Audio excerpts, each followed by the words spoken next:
Oui, bonjour à tous. Je suis Guy Michel Noël, votre formateur en BTS, MCO et NDRC. Et aujourd'hui, nous allons voir ensemble comment conduire un entretien de recrutement. Comment voir évidemment la grille d'évaluation, élément essentiel d'un entretien, le guide d'entretien, et puis l'article, naturellement 1131-1 du Code du travail. Le plan de la séance que je vous propose, c'est l'évaluation d'un candidat en face à face, la préparation de l'entretien, les éléments à vérifier, très importants, les étapes de l'entretien, les principes juridiques du recrutement, ce qu'interdit la loi, l'attitude comportementale qu'il faut arborer lorsqu'on nous sommes recruteurs lors d'un entretien, la grille d'évaluation, la durée, et puis évidemment le coût d'un recrutement. À méditer, le recrutement ne consiste pas à trouver le meilleur candidat, mais bel et bien à trouver le meilleur candidat correspondant au poste à pourvoir, et pour lequel nous, entreprises, nous avons réalisé la fiche de poste, défini le profil de poste et passé une annonce efficace. La préparation de l'entretien, évidemment, il se fait avant le rendez-vous. Il s'agit de bien lire le CV que nous a envoyé le candidat, sa lettre de motivation si elle a été manuscrite ou dactylographique, et afin de recueillir le maximum d'informations telles qu'aujourd'hui nous permettent les réseaux sociaux, Internet, etc. Il faut aussi, et pas en avoir peur, enquêter sur le parcours du candidat qu'il a indiqué sur son CV. Appeler, téléphoner aux anciens employeurs et vérifier sur les réseaux sociaux si le candidat correspond bien aux valeurs de l'entreprise.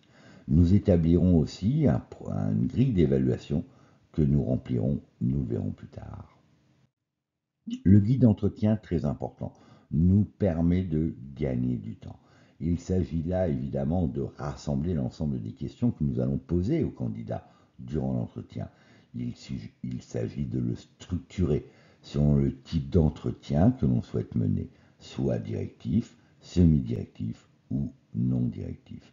Il est aussi important de respecter la réglementation en vigueur, les grands principes juridiques. Nous allons les voir. Les étapes de l'entretien, ils sont au nombre de 6. Tout d'abord, on prend évidemment la prise de contact, identifier le candidat, se présenter ainsi que l'entreprise, la fonction, le rôle, introduire l'entretien, observer le candidat dès le départ. La découverte du candidat, deuxième étape, c'est vérifier la conformité du candidat, évidemment, avec le profil de poste que nous voulons. Identifier ce qui l'intéresse dans le poste, et puis laisser le candidat s'exprimer. Très important. La présentation du poste, évidemment, il faut argumenter sur l'entreprise, argumenter, définir précisément toutes les phases que contient le poste, toutes les missions que contient le poste. La réponse aux questions est naturelle. Traiter tous les points éventuellement de désaccord que pourrait soulever le candidat. Avant de conclure, il s'agit de récapituler l'entretien, faire la synthèse de ce qu'il nous a dit, de ce que nous lui avons dit, pour qu'il n'y ait pas d'ambiguïté, que tout soit parfaitement clair.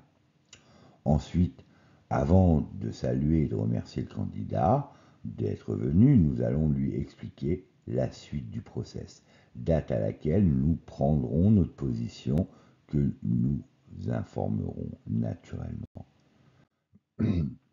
L'évaluation, on peut faire plusieurs méthodes, on peut utiliser plusieurs méthodes, comme par exemple les tests psychotechniques, aujourd'hui par informatique, les tests de logique, les études de cas en situation concrète, les jeux de rôle et les mises en situation professionnelle.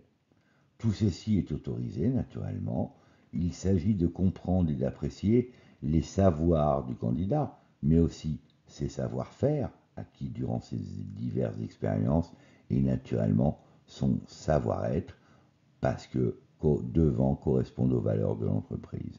Sur le côté droit de cette diapositive, vous voyez la grille d'évaluation que nous avons réalisée exprès avant l'entretien avec le candidat. Nous y voyons la formation et expérience, donc qui reprend le savoir, l'expérience. Si on demande que le candidat est diplômé, Si le savoir-faire, on lui demande un minimum d'expérience. Ensuite, le savoir-être sur sa personnalité et par rapport au travail. Et naturellement, nous mettons nos commentaires sur la partie droite, ligne par ligne, et des commentaires généraux que nous inscrivons. Il est important de mesurer lors de l'entretien toujours les deux grandes questions que se pose le recruteur. Est-ce que l'individu que j'ai devant moi est très performant, très compétent et très motivé? Ou bien est-il compétent, pas motivé? Ou bien est-il motivé, pas compétent? La grande question que se pose un recruteur. Et pour cela, j'établis une matrice que je réalise depuis 30 ans, que j'ai indiquée à mes services de recrutement, où on doit mesurer la motivation et la compétence. Vous voyez 4 possibilités. Un candidat qui a une faible compétence, faible motivation, ben évidemment, il n'est pas retenu. Un candidat qui a une très forte motivation et une compétence excellente, ben évidemment, c'est le Graal. Celui-ci, ben, c'est génial, c'est super, on le recrute immédiatement. Mais par contre, va se poser la difficulté entre un individu qui a une très forte motivation, une faible compétence, ou bien celui qui a une faible compétence et une très forte motivation. Eh bien moi, mon expérience me laisse à dire, depuis 38 ans maintenant, que je préfère quelqu'un qui a une faible compétence, mais qui a une très forte motivation. Parce que je sais qu'avec l'expérience, quelqu'un qui est très motivé peut abattre des montagnes et acquérir les compétences. À nous, entreprises, de mettre en place des systèmes de formation, les systèmes à travers l'interne, formation transversale, ou confier la formation à des cabinets extérieurs pour rendre l'individu compétent. Un individu motivé est un individu formidable. Les éléments à vérifier lors de l'entretien, évidemment, c'est la gestion du parcours professionnel. Il faut comprendre le temps passé par chaque poste, comprendre la logique qu'a mis en place le candidat dans sa progression professionnelle. Ensuite, on va comprendre l'insertion dans la structure. Est-il capable de s'insérer? Pourra-t-il s'insérer? Pourra-t-il travailler avec les individus en place ou pas? Pourra-t-il travailler aussi en autonomie ou pas? Nous allons mesurer sa capacité d'évolution. Le candidat a-t-il de l'ambition pour l'avenir ou pas? Compétences transversales ou pas? A-t-il des compétences de management si on doit l'amener à évoluer? Nous mesurerons aussi ses qualités personnelles. Évidemment, ils doivent répondre et correspondre aux valeurs que nous avons dans l'entreprise.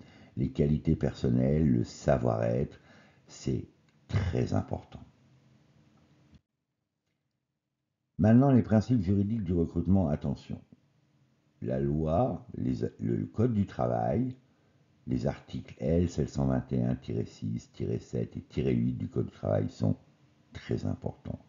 Ils nous donnent des principes que nous devons respecter dans le cadre du recrutement, notamment la spécialité. Toute information demandée au candidat sous quelque forme que ce soit ne peut servir qu'à apprécier, à occuper l'emploi proposé, à ses aptitudes professionnelles. Nous ne pouvons pas parler d'autre chose que du poste à pourvoir. La bonne foi, c'est évident, que ce soit le recruteur comme le candidat, nous sommes tous tenus de nous exprimer de bonne foi, c'est-à-dire de dire les choses. La transparence, c'est évident. Nous devons communiquer au candidat les résultats obtenus selon les tests que nous lui avons fait passer. C'est l'article L 121-8. Par contre, il y a une totale confidentialité à l'égard des tests qui auront été effectués par les tiers. Nous n'avons pas à communiquer les résultats qu'ont passés et les résultats obtenus passés par des autres candidats que celui avec lequel nous parlons. La pertinence, évidemment, c'est évident. Dans le cadre du recrutement, nous ne pouvons évoquer que des sujets ayant attrait totalement avec l'emploi, le poste à pourvoir. Il est hors de question de poser des questions pièges ou qui seraient hors sujet par rapport au poste à pourvoir. Il s'agit d'être cohérent, d'être pertinent. Ce qu'interdit la loi, c'est du domaine de l'évidence. L'article 1131-1 du Code du travail liste les motifs prohibés de la discrimination. En effet, aucune personne ne peut être écartée d'une procédure de recrutement en raison de son sexe, ses mœurs, son orientation sexuelle, son âge, sa situation de famille ou de grossesse, ses caractéristiques génétiques, ses opinions politiques, ses convictions religieuses, son apparence physique, son patronyme ou son état de santé. La loi, alors que c'est du domaine du bon sens, la loi a dû clarifier les choses et c'est aujourd'hui très très bien. L'attitude comportementale à arborer lors de l'entretien. Il est évident que une grande majorité des candidats qui arrivent au rendez-vous sont stressés parce qu'un entretien de recrutement est source d'anxiogène. Donc le recruteur doit être bienveillant évidemment, donner au candidat la possibilité de se valoriser, de s'exprimer. Il faut être évidemment ouvert d'esprit, accepter ce que le candidat dit sans commenter en toute neutralité. Avoir évidemment une très forte écoute. C'est intéressant, ça permet au candidat de s'exprimer librement et aussi au recruteur d'apprendre, d'apprécier beaucoup de choses. Le respect du candidat et du domaine de l'évidence, éviter les rapports de communication déséquilibrés. Nous sommes là, recruteurs, pour écouter le candidat et mesurer s'il est apte au poste à pourvoir et capable de s'intégrer dans l'entreprise. Quelque chose qui est évident, la disponibilité. On écoute le candidat, mais ce qui veut dire qu'on éteint évidemment son téléphone. Mettre à l'aise le candidat permet à celui-ci de se dévoiler, de donner des informations qui nous permettent, nous, d'apprécier en toute neutralité ses qualités et professionnelles, humaines et personnelles. La grille d'évaluation qui est à remplir durant l'entretien. J'insiste bien qu'il ne s'agit pas de la remplir après l'entretien, elle se remplit au fur et à mesure des éléments dans l'entretien que nous pouvons mesurer, tester et apprécier. Il s'agit de satisfaire à nos obligations, nous, entreprises, à ce que le candidat réponde au profil de poste que nous avons défini. Cette grille est aussi intéressante parce qu'elle permet une traçabilité. Elle permet de garder une trace parce que quand on reçoit 5 ou 6 ou 7 candidats par jour, à la fin de la journée, nous ne savons plus qui nous avons rencontrés. Alors que le choix peut être réalisé au bout de 10 ou 15 jours. Cela nous permet d'avoir un élément factuel entre les mains et de pouvoir le ressortir en tant que de besoin. Il est intéressant de savoir que la durée d'un entretien, en fonction du poste à pourvoir, du profil de poste, des questions du guide d'entretien que nous avons à poser, dure entre 30 et 1h30. Cette durée, évidemment, elle comprend la présentation de l'entreprise, du poste par le recruteur, mais aussi la présentation de l'entreprise et puis évidemment répondre aux questions. Alors évidemment, la qualité d'un entretien n'est pas proportionnelle à sa durée, mais il faut un certain temps pour pouvoir se donner la capacité à apprécier le bon candidat. Je rappelle que nous ne cherchons pas le meilleur candidat, mais nous cherchons le meilleur candidat pour le poste à pourvoir. Donc, il faut structurer l'entretien pour une meilleure efficacité. Nous allons aborder un phénomène qui est évident dans la gestion, le coût du recrutement. Alors évidemment, un recrutement, ça coûte de l'argent pour l'entreprise. D'où l'importance de la planification, et j'utilise régulièrement le diagramme de Gantt amélioré, comme vous pouvez le voir dans la vidéo que j'ai pu produire à cet effet, où évidemment un recrutement coûte pour l'entreprise en raison d'un principe d'évidence, c'est le temps passé. Le temps passé, c'est évident que beaucoup de personnes n'en ont pas la notion ou la perception, mais c'est le temps passé égal du salaire à verser à la personne qui va effectuer la responsabilité de la tâche. Alors, j'ai fait les calculs, un temps de préparation de l'action de recrutement entre la fiche de poste, le profil de poste, la rédaction de l'annonce, le passage des annonces, c'est à peu près 8h30. Ensuite, après, nous prenons un recruteur qui peut être payé aux alentours de 3 000, 3 500 euros brut par mois. Donc, ce qui fait, si on rajoute les cotisations patronales, aux alentours de 4 000, 4 500 euros par mois pour l'entreprise, que l'on divise par le nombre d'heures réalisées, 151,66 heures, on a un coût horaire entreprise aux alentours de 27-30 euros. Si on rajoute évidemment la surface dans laquelle nous allons recevoir le candidat, un bureau d'aux alentours de 15 mètres carrés, si on prend le coût moyen au mètre carré de 40 euros par mois, on a un coût horaire du mètre carré de la surface de 4 euros. Donc on a un coût de préparation d'à peu près 263 euros, auquel on rajoute le temps passé de notre recruteur pour effectuer les entretiens, parce qu'évidemment, pour trouver un candidat, il faut au moins faire 10 à 15 entretiens. Et bien on arrive à un coût d'un recrutement aux alentours de 1 000 euros. Réaliser 1 000 euros par recrutement, multiplié par le nombre de recrutements qu'une entreprise réalise. Donc c'est une somme qui n'est pas négligeable, que l'entreprise doit mesurer selon évidemment ses charges de structure et ses coûts, donc elles peuvent varier en fonction des différentes entreprises. Dans certaines entreprises, vous avez plusieurs personnes au niveau du service recrutement qui interviennent. C'est un coût très important, d'où l'importance de le planifier, de le mesurer pour être efficace. En synthèse, l'entretien est essentiel à la connaissance du candidat. Arborer une attitude comportementale de nature à laisser s'exprimer le candidat, à l'écouter, très important. Attention à bien respecter la réglementation, la loi.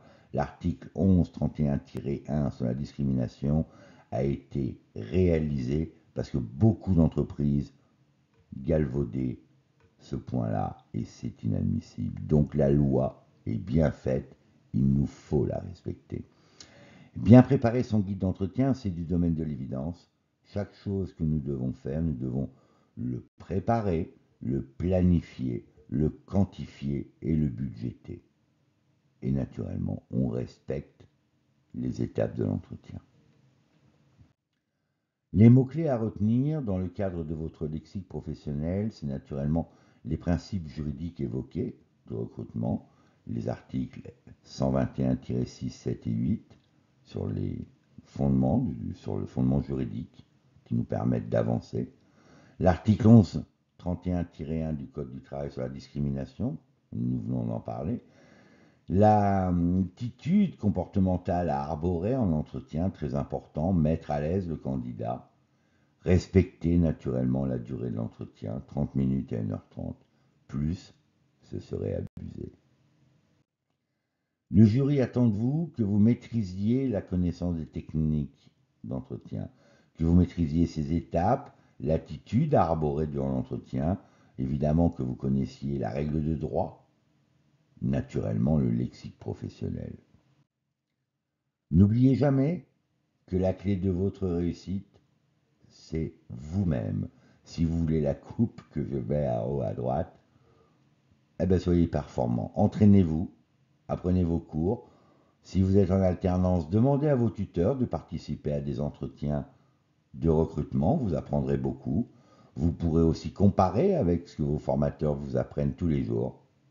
Nous sommes là pour vous former, pour améliorer vos connaissances et naturellement accompagner votre réussite. Mes vidéos sont là pour vous accompagner, pour vous aider autant que faire se peut, sur toutes les matières du BTS MCO et NDRC, gestion opérationnelle, bloc 1, bloc 2, sur les relations, négociations, clientèle, les techniques marketing, techniques de management d'équipe commerciale. Mes vidéos sont là pour vous servir, pour vous accompagner. Si vous les appréciez selon la formule magique, likez-les. Si vous souhaitez des informations, commentez. Je tente d'y répondre le plus rapidement possible. Si vous souhaitez être prioritaire quant à leur production, je vous invite à vous abonner. C'est très simple. Il paraît qu'il y a un bouton qu'il suffit d'appuyer. Je vous dis à très bientôt. et un grand merci d'être régulièrement présent lors de mes productions. Portez-vous bien, c'est ça l'essentiel.